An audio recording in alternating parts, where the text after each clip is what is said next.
Class 10th हमने जो आपको चारों टॉपिक समझाए हैं उन्हीं पे हम बेस्ड क्वेश्चंस के रूप में आपको दे रहे हैं जिससे आपको याद हो जाए।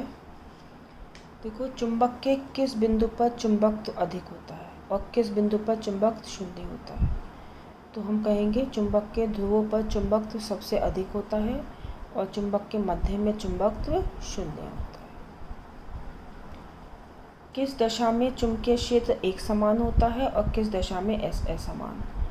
तो कहेंगे यदि चुंबकीय क्षेत्र के प्रत्येक बिंदु पर चुंबकीय क्षेत्र की दिशा और तीव्रता परिमाण में बराबर होता है तो वो कहते हैं एक समान चुंबकीय क्षेत्र कहलाता है, और यदि वह असमान हो तो वो हम कहेंगे वो असमान चुंबकीय क्षेत्र कहलाता है।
ठीक है, देखिए जैसे हम इस दिखाते भी रहेंगे।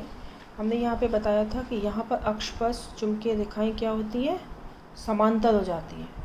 तो हम कहेंगे कि अक्ष पर बल रेखाओं का समांतर होना यह बताता है कि वहाँ पर एक समान चुंबकीय क्षेत्र है।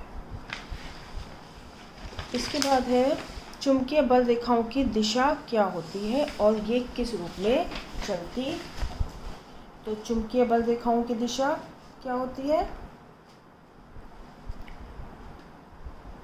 सदैव चुंबक के उत्तरी ध्रुव से निकलती है और वक्र बनाते हुए चुंबक के दक्षिण ध्रुव में प्रवेश करती है। ये भी हमने आपको समझाया था कि नॉर्थ पोल से निकली और साउथ पोल में ये वक्र बनाते हुए साउथ पोल में निकल चली जाती है। ठीक है, जो हमने टॉपिक समझाया है उसी को हमने क्वेश्चंस के रूप में दिया है जिससे कि आपको याद करने में सुविधा हो। फिर है चुंबकीय बल रेखाएं एक दूसरे को कभी नहीं काटती। क्यों? क्योंकि एक बिंदु पर चुंबकीय क्षेत्र की कोई दो दिशाएं संभव नहीं है।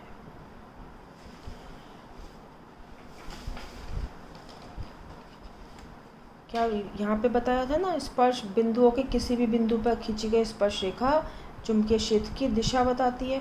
अब एक बिंदु पर दो तो दिशा नहीं बता सकता है, इसलिए हम कहेंगे कि क्या है, बल रेखाएं एक दूसरे को कभी नहीं काटती। फिर है विद्युत धारा के चुंबकीय प्रभाव की पुष्टि किस वैज्ञानिक ने की। ये हमने आपको बताया था ऑरिस्टर्ड ने।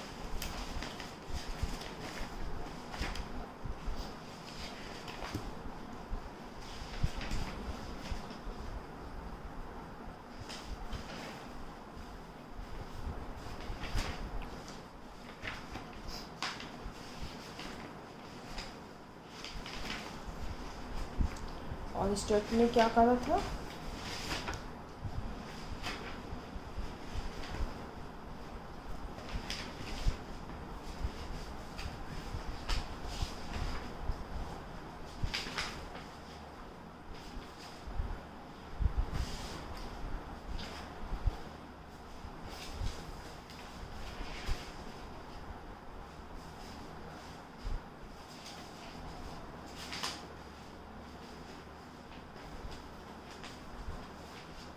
चलिए हमें वो पेपर नहीं मिल रहा है, आगे देखिए।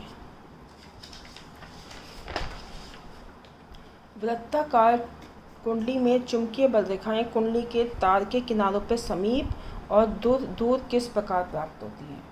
तो कुंडली के तार के किनारों पर बल रेखाएं जो हैं वृत्ताकार होती हैं और दूरी बढ़ने पर चुंबकीय क्षेत्रों की बल रेखाओं की वक्रता कम होती जाती है और केंद्र पर बल रेखाएं जो है समांतर प्राप्त होती हैं, वे कुंडली तल के लंबवत प्राप्त होती है। इसके बाद वो हमारे पास फिल्मिंग वाला मिल गया। चलिए, चुंबकीय बल रेखाओं का कुंडली के केंद्र के समांतर व कुंडली के तल के लंबवत प्राप्त होना क्या सिद्ध करता है? यह सिद्ध करता है कि वहाँ पर एक समान चुंबकीय क्षेत्र है। यह हमने अभी आपको दिखाया है। फिर कुंडली का तल किस दिशा में उत्तरी और दक्षिण ध्रुव की तरफ कार्य करने लगता है? यदि कुंडली के तल को सामने से देखने पर यदि प्रवाहित धारा की दिशा एंटी क्लॉकवाइज होती है तो कुंडली का सामने का तल नॉर्थ पोल की तरह कार्य करता है, और सामने से देखने पर यदि कुंडली की दिशा क्लॉकवाइज होती है तो यह साउथ पोल की तरह कार्य करता है।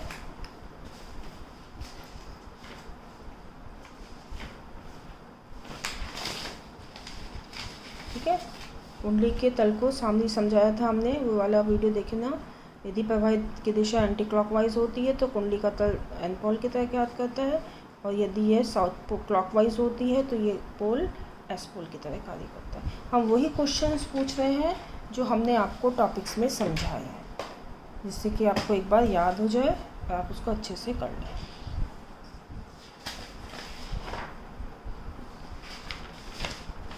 फिर है धारावाही परिनलिका के अक्ष पर चुंबकीय बल रेखाओं का पास होना क्या सिद्ध करता है?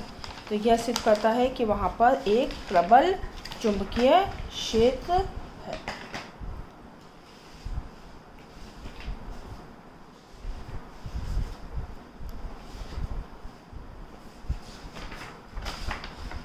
अक्ष पर बल रेखाओं का समीप होना प्रबल चुंबकीय क्षेत्र बताता है। ठीक है, इस वाले वीडियो को देखें तो आपको समझ आएगा। किसी धारावाही चालक पर बाह्य चुंबकीय क्षेत्र के कारण उत्पन्न बल की दिशा क्या होती है? इस बल की दिशा बाह्य चुंबकीय क्षेत्र व चालक में प्रवाहित धारा के लंबवत होती है। ठीक है, जो हमने आपको फ्लेमिंग का नियम बताया था उस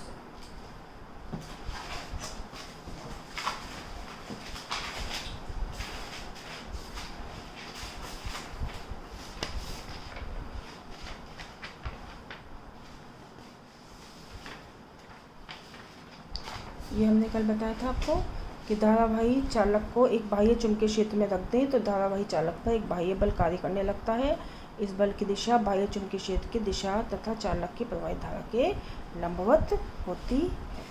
ये हमने समझाया था आपको, आप उस वीडियो से आप उसको दोबारा समझ सकते हैं। तो ये क्वेश्चन है बच्चों, बिल्कुल वो क्वेश्चन हैं जो हमने आपको टॉपिक समझाया है। इन क्वेश्चन को लिख दीजिए, अपनी कॉपी में लिख लो, तो आपको वो जो टॉपिक है बार बार फिर वो याद होता रहेगा।